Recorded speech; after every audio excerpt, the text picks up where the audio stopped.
اور نہ ہی میرے بابا کو ملی۔ پھر اس سے آگے حضرت ابوالفضل العباس کے خطبے کا وہ جملہ کہ اے آل اللہ کے ناصرو،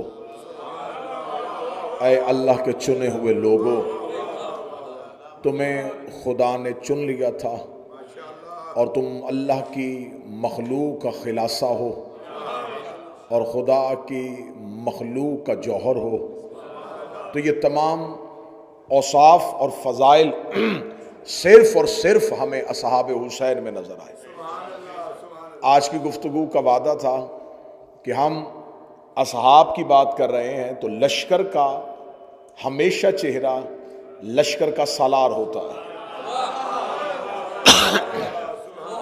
کسی بھی لشکر کی پہچان اس لشکر کے سالار سے ہوتی ہے۔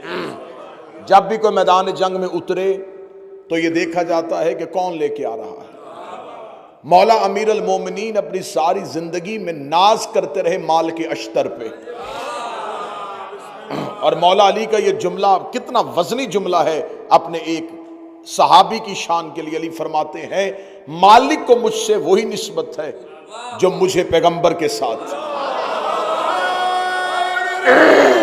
یا علی، کیونکہ مالک اشتر جانتے تھے کہ تلوار جب اسلام کے لیے نکالی جائے تو اس کے قانون کیا ہے۔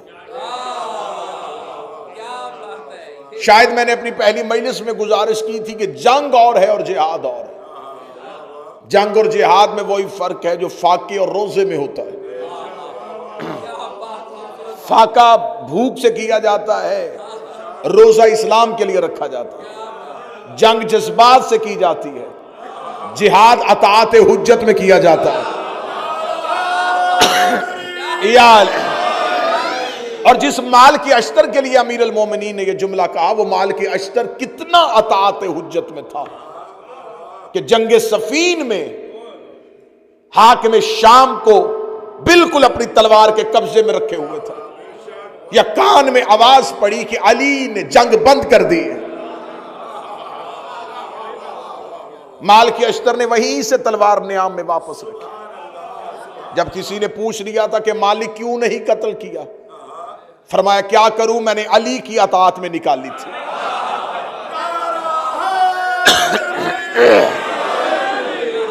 تو اب کسی سے کسی کی پہچان کرنی ہو تو ہمیشہ پہچان اس لشکر کے سالار سے ہوتی ہے۔ کیا مثال دوں میں اصحاب حسین کی، جن کے سالار کا نام عباس ہے۔ چلے میں جملہ اچھا کر کے دیتا ہوں، میں اصحاب حسین کے وفا کی مثال کیا دوں جن کا سالار وفادار ہے۔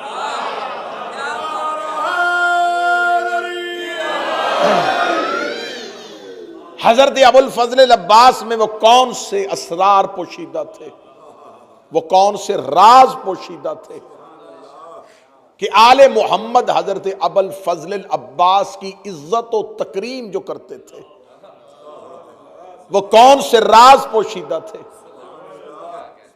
حضرت ابوالفضل العباس کے لیے کوئی اس میں دوسری رائے نہیں ہے۔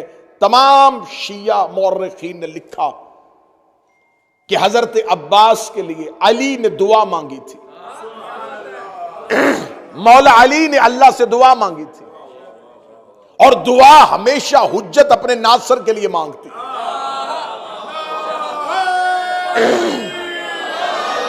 حضرت ابراہیم کی دعا آج بھی قرآن میں موجود ہے۔ حضرت ابراہیم نے دعا مانگی تھی، میرے اللہ میری ذریت میں امامت رکھ دے۔ ابراہیم نے دعا مانگی تھی نسل کے لیے۔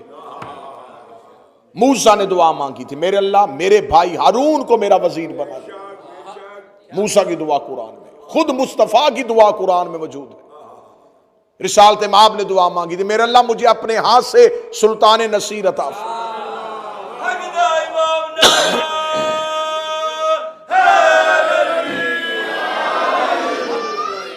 ہر حجت دعا مانگتی رہی۔ ابراہیم نے دعا مانگی امامت کے لیے،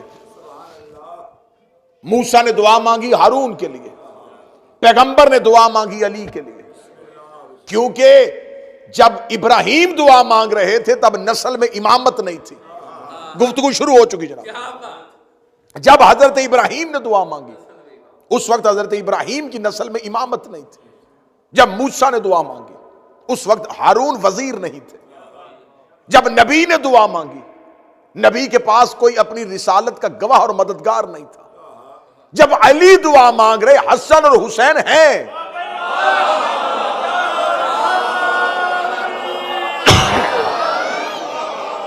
کسی نعمت کے نہ ہوتے ہوئے اس نعمت کی دعا کرنا یہ سمجھ میں آتا ہے۔ حسنین کے ہوتے ہوئے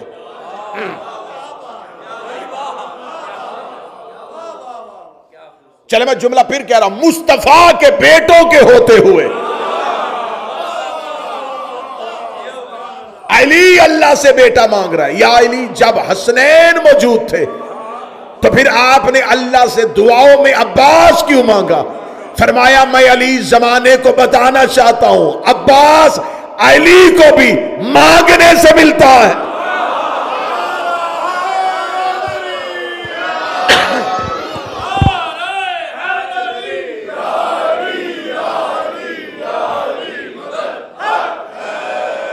اب میرا وعدہ تھا کہ میں حضرت عباس قرآن سے پڑھوں گا۔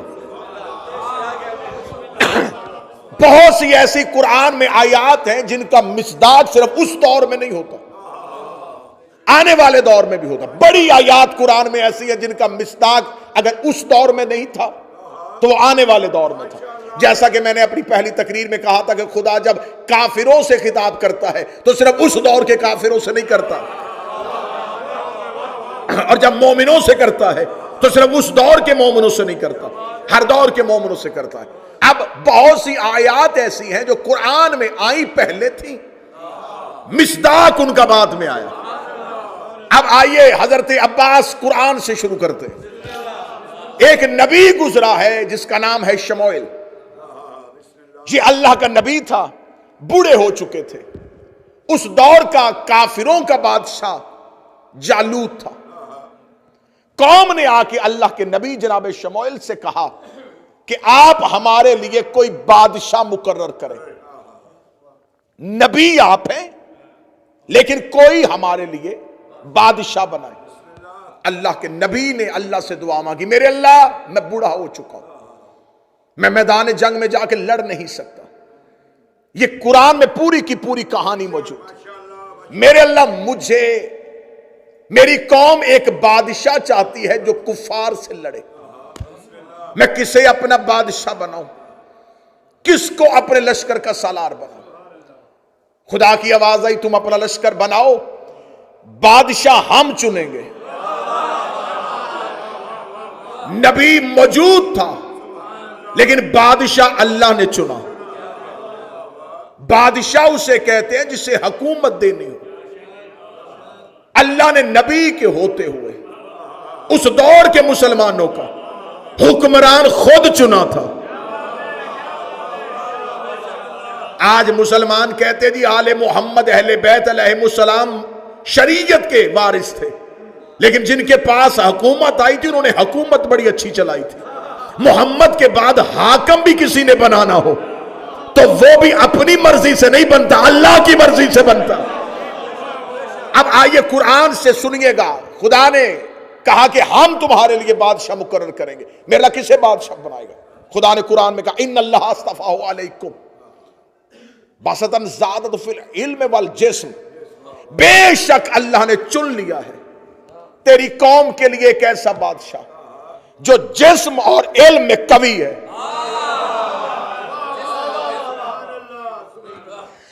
ہم نے کفار سے لڑنے کے لیے جسے چنا ہے، اللہ کہتا ہم نے چنا ہے، اور چنا کس بنیاد میں ہے؟ جسم میں بھی طاقتور۔ ذہن میں رکھیے گا کہ میں عباس پڑھنے لگا ہوں۔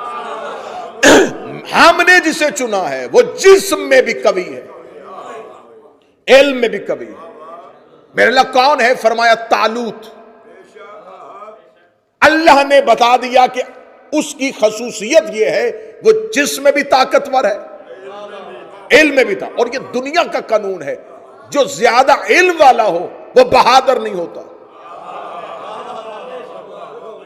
کیونکہ یہ دونوں صفات ایک دوسرے کے متضاد ہیں۔ درود پڑھیے گا بلند آواز سے۔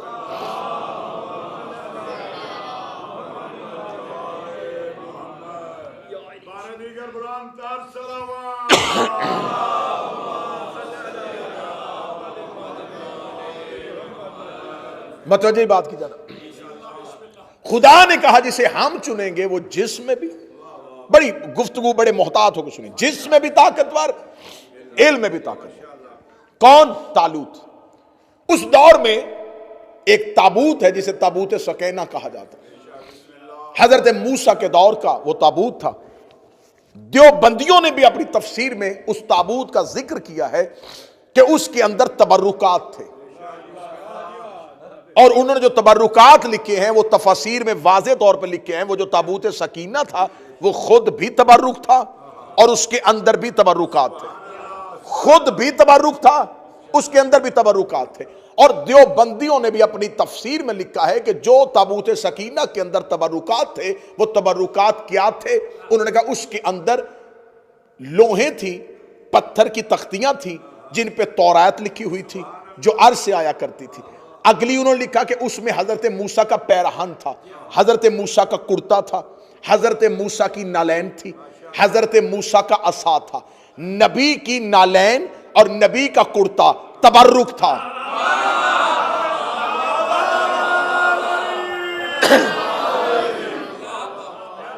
جب خدا نے جناب شموئیل سے کہا کہ ہم نے تمہارے لیے چن لیا ہے بادشاہ، شموئیل نے اپنی قوم سے کہا کہ اللہ نے تمہارے لیے بادشاہ چن لیا ہے۔ کس کو؟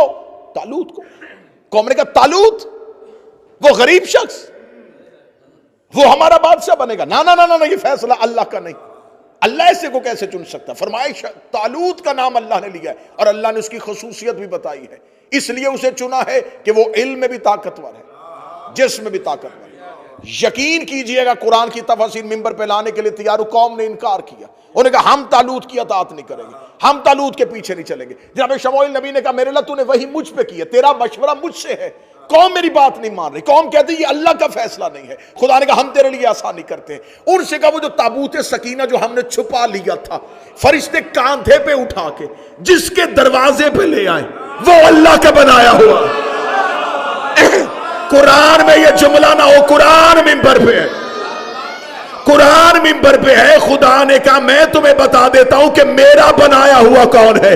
وہ تابوت سکینہ فرشتے کاندھوں پہ اٹھا کے جسے ہم نے موسیٰ کے بعد چھپا لیا تھا جس کے دروازے پہ لے آئے، قوم کو کہ ان کی اطاعت کر لینا کیونکہ میں نے انہیں بادشاہ بنایا ہے، میں نے اسے بادشاہ بنایا ہے۔ اللہ نے دنیا کو اصول دے دیا، جس کے دروازے پہ فرشتے آ جائیں وہ اللہ کا بنایا ہوا۔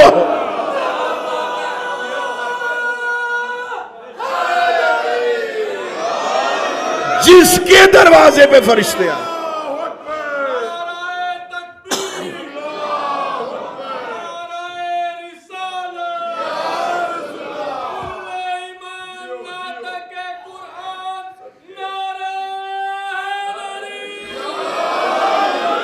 جس کے دروازے پہ، جس کے دروازے پہ ملائکہ آ جائیں وہ ہے اللہ کا بنایا۔ فرشتوں نے کاندھوں پہ اٹھایا تابوت سکینہ کو اور لے آئے کہاں؟ طالوت کے دروازے۔ متوجہ جی، طالوت کے دروازے پہ۔ طالوت نے مسلمانوں کے لشکر کی سربراہی کرتا ہوا جالوت کے مقابلے پہ چل پڑا۔ جب لشکر لے کے چلا تو اللہ کا نبی شموئیل ساتھ، اللہ کے نبی نے واضح کر رکو، لشکر لے کے جا رہے ہو، کوئی علمدار چاہیے۔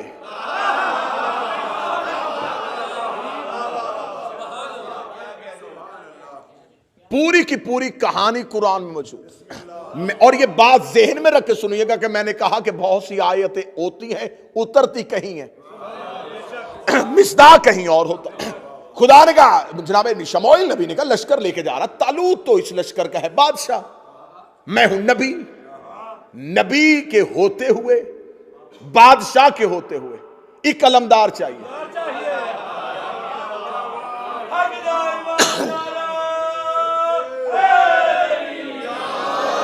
اب یہ لشکر قرآن کہتا کتنا تھا؟ لاکھوں کا۔ قرآن سے میں پڑھے لاکھوں کا لشکر، جناب شموئیل نبی نے کہا میرے اللہ تو نے فیصلہ کیا تھا کہ بادشاہ کون ہوگا، اب تو ہی فیصلہ کر کہ اس لشکر کا علمدار کون ہوگا۔ قرآن کہتا خدا نے فوراً فرشتے کو بھیجا، میدان جنگ میں کھڑا لشکر، میدان میں کھڑا ہے، یہ باتیں گھر میں نہیں، میدان میں لشکر کھڑا ہے، اور نبی کہہ رہا بتا کسے علمدار بنا۔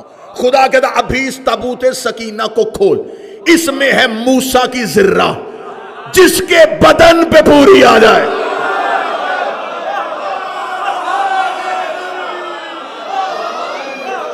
جس کے بدن پہ پوری آ جائے وہ ہے تیرے لشکر کا علمدار۔ اب لاکھوں کا لشکر تھا، ایک ایک کو بلاتا، ذرہ پہناتا، کیسے فیصلہ کرتا کہ کس کو پہناؤں؟ کہنے لگا میرے اللہ یہ لاکھوں کا لشکر ہے، یہ لاکھوں کا لشکر ہے، مجھے بتا ذرہ کس کے بدن پہ پوری آئے گی؟ آواز آئی ان میں سے پہچان کے داؤد کہاں کھڑا ہے۔ داؤد نبی کے بدن پہ موسیٰ کی ذرہ پہنا دی۔ آج مفسرین کہتے ہیں وہ لوہے کی ذرہ نہیں تھی، وہ معصوم کی ذرہ تھی، اور معصوم ہی کے بدن پہ پوری آنی تھی، اس لیے کہ داؤد آنے والا نبی تھا، اور نبی کا لباس نبی کو آتا ہے، معصوم کا لباس معصوم کو آتا ہے۔ زبان کھینچ اس بندے کی جو کہتا عباس کی عزت نہیں تھی، اگر عباس معصوم نہیں تھا، صفین میں علی کی ذرہ ہے۔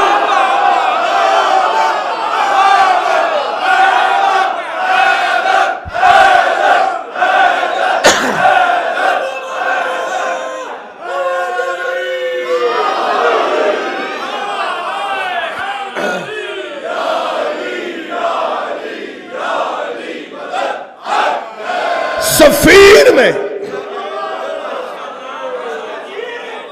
علی نے ذرہ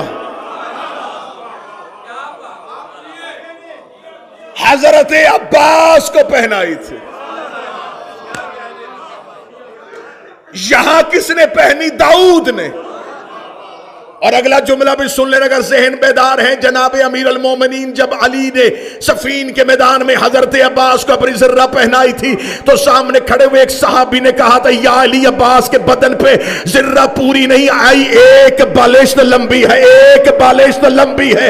اتنا کہنا تھا، عباس نے کہا کتنی لمبی ہے؟ اس نے کہا ایک بالشت۔ عباس نے لوہے کی ذرہ پہ انگلیاں ڈالی، عباس نے اتنی ذرہ کو اتارنا شروع کیا۔ دیکھ کے اس صحابی نے کہا لوہا نرم ہونا داؤد نبی کا معجزہ تھا، فرمایا وہ ہمارا نام لے کے کرتا۔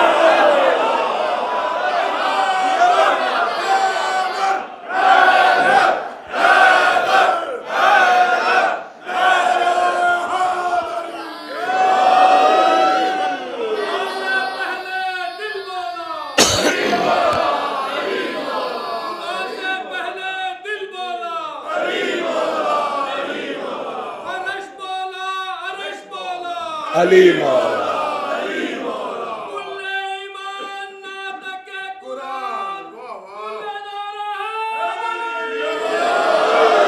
اب یہاں پر دو طرح کی روایت ہے، یا صفین میں علی نے ذرہ پہنائی یا کرتا پہنایا، دو طرح، یا ذرہ پہنائی یا ذرہ بھی علی کی تھی، کرتا بھی علی کی۔ اب میں گزارش کروں گا، منت کروں گا، مکتب تشیع کا ادنا سا طالب علم ہوں، مجمع میں بیٹھ کے دوسرے کے کان میں بات نہ کرنا، جو سوال ہو وہیں سے اٹھنا سوال کر لینا، شک لے کے نہ جانا۔ حضرت عباس کی عصمت پڑھنے لگا ہوں،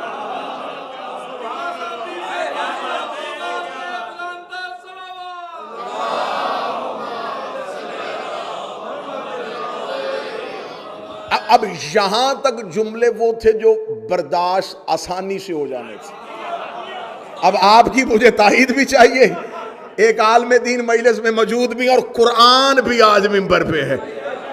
اب اگلے جملے جو ہے نا اس کے لیے جیسے وہ جہاز ہلکا سا بھی ڈولنا شروع ہونا تو اناؤنسمنٹ ہو جاتی ہے کہ سیٹ بیلٹ باندھ لیں۔ کس لیے ہوتی ہے؟ حفاظتی تدابیر۔ اب اگر تھوڑا سا بھی عقیدہ ڈولے تو توکل کی سیٹ بیلٹ باندھ لینا. اب اس سے آگے عباس پڑھنے لگا. ابھی تو میں نے وہ آیت پڑھی ہی نہیں جو عباس کے لیے آئی تھی. یہ چلے گئے. ادھر سے کون آیا؟ کافروں کا جالوت، مسلمانوں کا طالوت. یہ کچھ نام ایسے ہیں اسلام میں جو ملتے جلتے ہیں. حبیل اور کبیل، ہم پلہ ہم وزن اور ایک جیسے. اس میں لوگ پریشان ہو جاتے ہیں، پتہ نہیں اب اس میں سے غلط والا کون سا تھا، صحیح والا کون سا. میں تھوڑی سی نشانی. کابیل جس میں قاتل والی کاف ہے نا، وہ کابیل ہے. اور جس میں جاہل والی جیم ہے نا، وہ جالوت ہے. اب یہ نشانی پکی رکھ لینا، قاتل اور جاہل، اس کو ذہن میں رکھ لیں. ادھر سے جالوت آ گیا، ادھر سے طالوت آ گیا. ادھر طالوت مسلمانوں کا بادشاہ. کس نے بنایا؟ اللہ نے. ساتھ اس کے داؤد، لشکر کا علمدار. خدا نے قرآن میں کہا کہ اپنے لشکر سے کہے کہ تابوت کو آگے لے کے چلے تاکہ یہ لشکر فتح یاب ہو جائے. لشکر کی فتح اللہ نے یہ نہیں کہا ان سے کہ تلواریں اٹھا کے چلے، نیزے نکال کے چلے، سینے چوڑے کر کے چلے. فرمائے فتح چاہتے ہو تو انہیں کہ تابوت کو آگے لے کے چلے. یہ تابوت ہے ان کی فتح کا نشان. تابوت آگے چلانا، اس کا مطلب ہے اس تابوت کے پیچھے چلو، اس کو پیچھے نہ چلانا، اس کے پیچھے چلو. اگر تم چاہتے ہو تمہارا لشکر فتح یاب ہو جائے تو اس تابوت کو آگے چلانا. پوچھو مولویوں سے اس تابوت میں کیا تھا؟ کہتے موسیٰ کا جوتا تھا. اللہ نبی کا جوتا آگے چلائے تو لشکر فتح یاب ہو جائے، اور کربلا میں عباس کا علم آگے چلے.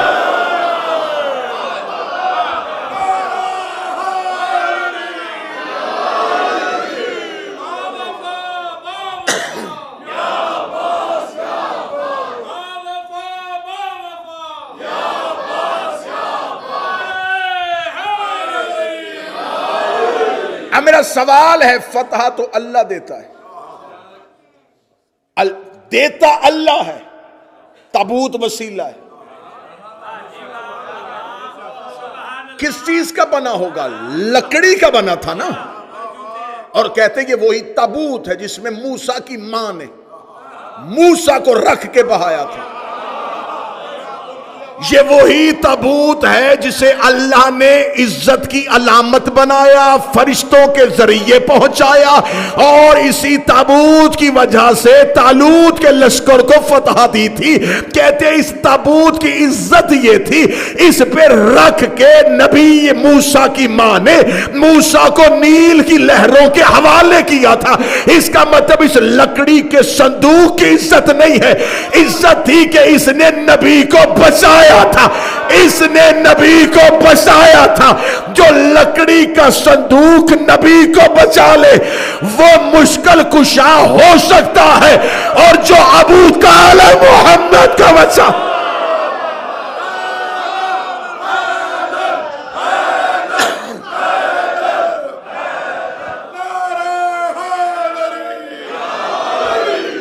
اب بھی وہ آیت آئی نہیں. ڈاکٹر صاحب آپ آ جائے ہیں، 5ویں دن آپ آئے ہیں، اب بھی وہ آیت آئی نہیں. دونوں لشکروں کا آمنا سامنا ہو گیا ایک دریا پہ، ایک نہر پہ. اب قرآن کی آیت ہے، خدا قرآن میں کہتا ہے سورہ مبارکہ البقرہ، خدا کہتا ہے جب یہ دونوں لشکر ایک نہر میں پہنچے، خدا نے فوراً پھر فرشتے کو بھیجا. خدا نے کہا ان اللہ مبتلیکم بالنہر، ہم تمہیں آزمائیں گے ایک نہر کے ذریعے سے.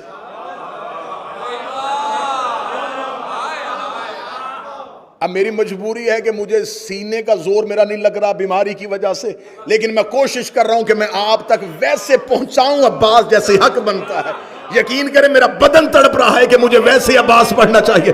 خدا کہتا ہم تمہیں آزمائیں گے ایک نہر کے ذریعے سے. ایک ان اللہ مبتلکم بنہر، ہم تمہیں آزمائش میں ڈالیں گے ایک نہر کے ذریعے سے، فمان شاربا فلیس منی، جس نے اس میں سے پانی پی لیا وہ ہم میں سے نہیں ہے، وَإِنْ اغْتَرَفَتْ غُرْفَةً بِيَدِهِ، جس نے چلو میں پانی بھرا اور پیا نہیں وہ مجھ میں سے ہے۔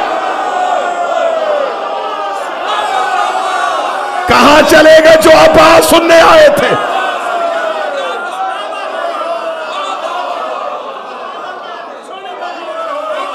کہاں چلے گئے جو قرآن سے آواز سننے آئے تھے؟ خدا کہتا ہم تمہیں آزمائیں گے ایک نہر کے ذریعے سے، جس نے اس میں سے پانی پیا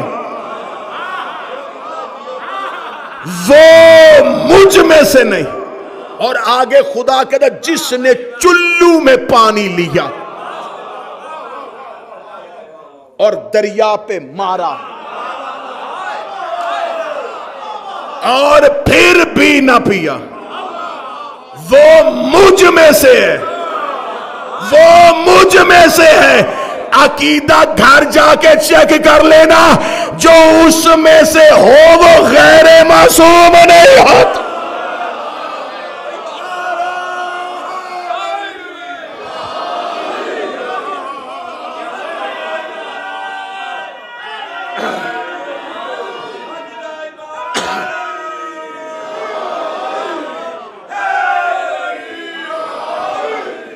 یہ قرآن منبر پہ اس کی تفاسیر میں لکھا کہ پانی پیا تھا لوگوں نے، طالوت کے لشکر میں سے کتنے لوگوں نے نہیں پیا؟ 313 نے۔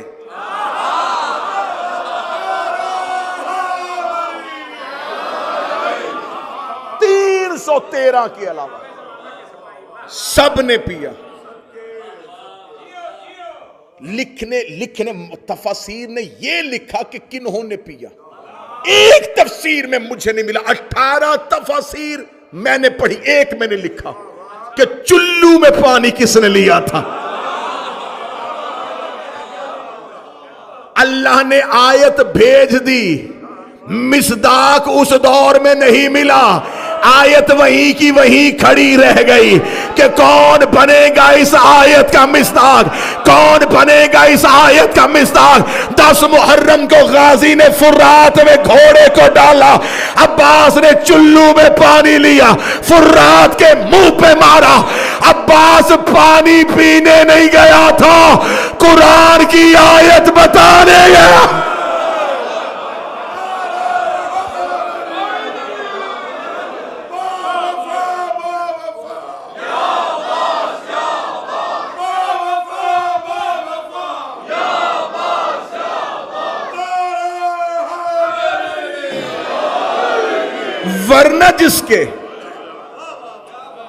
ورنہ جس کے گھوڑے کے سموں سے پانی نے چھو لیا تھا اس نے چلو میں کیوں اٹھایا؟ عباس چلو میں پانی نہ لیتا، آج قرآن کی ایک آیت بغیر تفسیر کے رہ جائے۔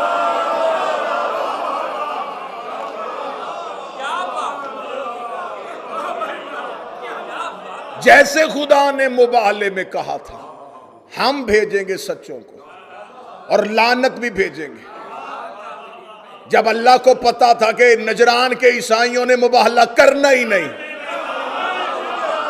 تو لعنت کس کے لیے بھیجی تھی؟